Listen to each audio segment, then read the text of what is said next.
Talagang humahagulgol na itong si Kuya Fino sa kalagitnaan ng ensayo. Hirap na hirap siya pero hindi mo makikita sa kanyang susuko. Okay, it's okay. Kaya mo yan. Kuha agad, kuha. Bilis.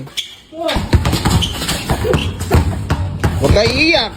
Isang gabi merong sinend na video si Coach Mark sa amin na kung saan meron siya nakausap na dalawang bata na nakilala siya bilang Mavs. Ano yun? Napapanood mo ba video niya? Opo. Ano natutunan mo sa video niya? Magdasal ko lagi.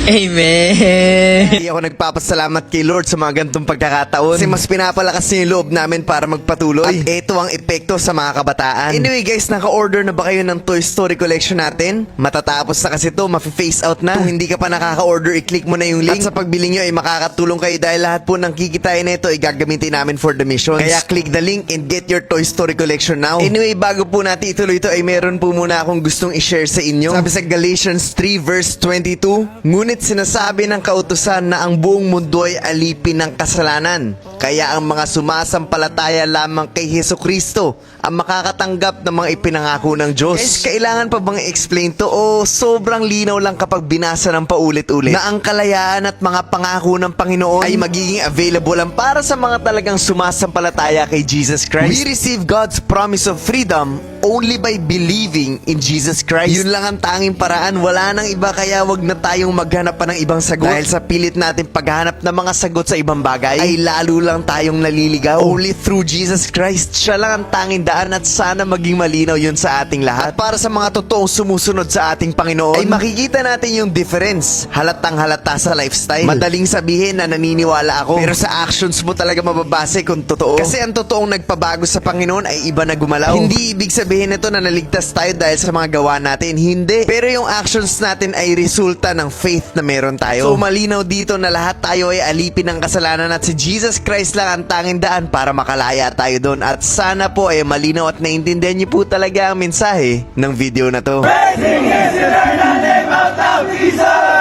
Dito mapapanood na natin yung ensayo kung saan talagang umiyak itong si Fino. Pero kahit na umiiyak siya ay kitang-kita na talagang lumalaban siya. Grabe, nag-matured talaga tong anak ko pagdating sa ensayo.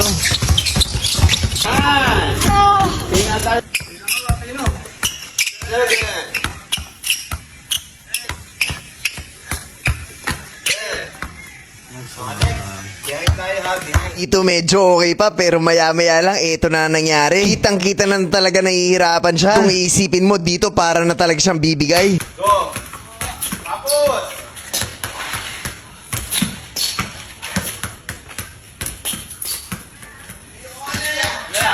Sa totoo lang, sa lahat ng coaches, kay coach rin siya natatakot. At dito nga mapapansin na natin na nag-umpisa na siyang humagulgol.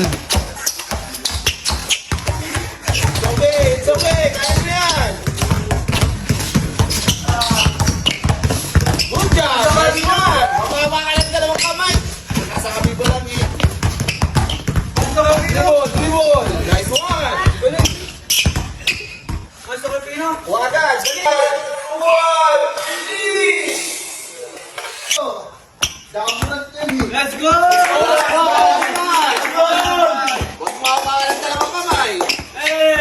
Dati kapag ganito, nahihirapan na siya or napapaiyak na siya, umaayaw na siya, binabato na niya yung bola. Pero ngayon makikita natin na kahit ganito yung kalagayan niya, tumutuloy siya sa ensayo. Okay, it's okay. Kaya mo yan. Kuha agad, kuha. Bilis. Huwag kayo iiyak. Go. Hawa ka ng dalawang kamay. Nice one. See? At ngayon nakakatapos na siya ng ensayo kahit na hirap, kahit na umiiyak, kahit na gusto niya nang ibato yung bola, gusto niya nang sipain yung bola. At dito agad siyang lumapit sa Kuya Stanley niya.